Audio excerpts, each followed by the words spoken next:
Karibu sana mwanangu.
Tumbo lenyewe limeshafanya mazoea. Hadi hiyo ya kulima na kufanyisha mtoto wako na hata kama ingekuwepo.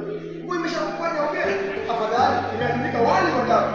Sasa ni wakati wa kujifunza masomo mama. Masomo hukumu kama wanaume wengine. Pamoja na hali ngumu. Bado watu wasoma kwa mno. Ndio, hatukundi kuboresha. Lakini hatuishi kana kwamba tunazunguka.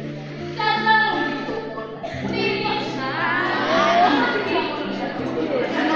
mama. Haya basi niambie. Ni vipi? Dunia ya leo haithamini kimo, haithamini fikra. Haithamini kimo vizuri mwenye hapo la fikra. Hebu tazame Neema binti Yona na si kitendo tu bali chuma cha leo. Yule tambua kwa kitu amekuwa na kitu. Lakini vile vile mwenye akili za insha sana. Nilipomwona mwisho bado alikuwa vile. Lakini akitutazama unahisi kama anasoma kitu. Yona? Yona anaingia wapi? Njia kuuliza wana kwa. Imejaa. Wanavyosema, njia iko kuuliza. Mama, siku zote nimesha sawa na safari. Mifugo? Ninakwambia mama. Sara alikuwa ni mwana. Alitafuta kwa matibabu. Lakini leo hapo jioni. Inasikitisha tu kwamba marafiki mwana. Nimeuliza hapo. Nilimwona katika kliniki. Mwanamke mnyonge japo bado jasiri. Maisha yako kijijini yalimsuka mpaka hata upepo wa ugonjwa hauwezi moyo wako. Wana nini naye na wamebarikiwa na kutoa akili nzuri? Wote wamefunzwa kwa njia faraja. Walishasema baada ya dhiki faraja. Faraja ni nzuri. Leo hii kitabu cha mama kimejaa damu. Kwa hivyo amepitia mengi. Tena mazito. Pamoja na tabasamu yake inafahamu kwamba ni changamoto yote kama vile ila tunaponaye uso wake huu umejaa tabasamu hata hivi akiwa mgonjwa. Huyo ndiye sana. Wote kati ya watu wa Bwana. Sikujua alikuwa anatakuwa na mpango moyoni. Nikwambie nini bwana? Sana alikuwa. Wakati mwingine na moyo walikuwa. Ila shugilo na ukubwa ni kumkiri zaidi. Lakini si wana watoto au ndio unajaribu kusema kwamba watoto hao si wao? Damu yao. Lakini umepata baada ya ukali wa kusema na kubandikwa hivi na hivi. Yaani, simu mingi. Kama ilivyo hata katika jamii nyingi za Kenya. Asiyekusubaria sana na Yona. Akieleza kwa ufupi. Yona alifungwa chumba. Hatimaye wakaoana na kuishi. Ila milango ya baraka kama tulivyoambiwa, ikawa kuna waliopata tena Watu wakaona kusema baraka. Haikuwa rahisi. Lakini hatimaye Mungu alirudia kwa wakati wake. Vile vipi kubarikiwa vikaanza kuwa na kama kufikia vikapoa vikapenda kweli mwanadamu ni tanga lake.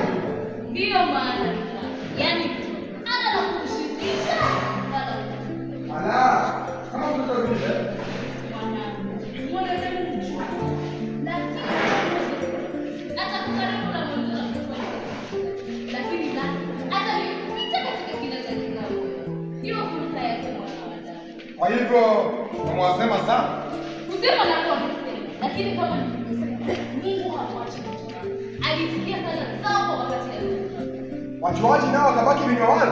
Hata afadhali ndio wazi. Walivifunga hapo kwa maana lakini lakini kama mtu awe mwanadamu sawa na tukua mama. Mama, hivi tu wale ninaye. Kinaye bwana. Wala anataka dada. Roho ni kinaye. Naam. Nilikuwa ninasema kwamba hayakusha hapo. Hivyo hayakusha. Nani ukweba kidogo. Watu walianza kusema kwa nini nani hiyo wakele? Maadili ya baba sababu anapokuwa.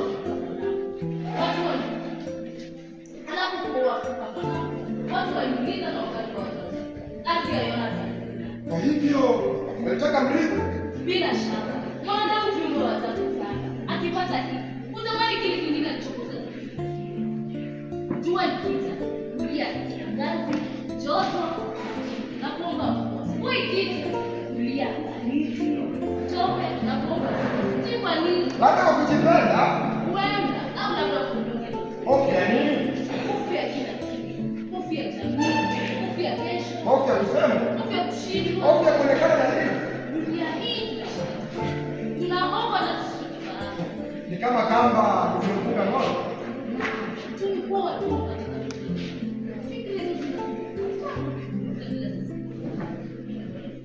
nimekuwa kama mfano. Sisi tumeshindwa au mwanzo unataka kiburi? hapo kwa mwaka bali tumeshindwa kuwa kitu chenyewe. Mama, haya yote tunafikia wapi? Dunia mwanangu imefunza sisi kwa sio kama sasa. Sio kama sasa. Tunategemea kupita. Kama tunapopita sasa. Tunatendwa. Ulikuwa unasema kwamba jana kwa watu basi kuishia pale. Hayakuishia hapo. Watu walianza kutia hiyo maneno kwa. Watu walianza kutia hiyo maneno. Eti lazima awe na mtoto. Walimtaka yeye kuishi. Apate kitu kwa kitu. Kwa maneno yao sasa ndio wameshika. Kweli? Sijui kwa sababu yake. Lakini kwa sababu ya licha ni maneno yote hiyo. Ila unataka kunifanya hiyo na kukupatia ile kwa mkono yote. Nao ukampokea? Tena kwa mkono. Wewe umekuwa hata ile maji.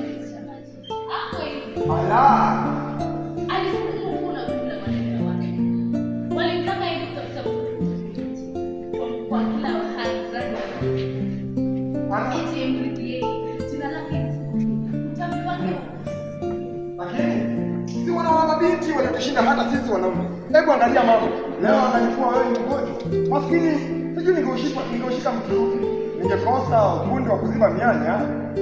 Leo huu ulikuwa wakati wa mwanangu. Wewe unaiona tena maji ya mwisho kabla kile kimepigwa shoka, kimeuza mifumo kwa aina aina, kimetambaliwa na rada, kimestahimili makali ya patasi na kuwa kwa Aisee. hao upo wakati hakuna pamoja na uwepo wake. Yona alianza kupiga sana. Tena kitabu cha uko. Hasa alipokuwa kadhaa alimwagia maji baridi na kisha eti hakumsaidia mtoto wake. Lakini Mungu ametibu. Jibu mwafaka kwa ulimwengu wote kuona. Wanasema Mungu amwachi mtawa. Ukweli. Kwa ama Mungu si athmani. Bwana, sasa mimi ninaenda kwa sala. Hali yake ile nilichofanya. Alikuwa amenitambulisha sana. Lakini kwa kwani kubandika sura yangu, nikaona kwanza nibadilishe na kuishi wangu. Haya mama, hawasaidie. Damu kufahamu. Wanasema leo kwangu, kesho kwangu. Haya. Kwa heri.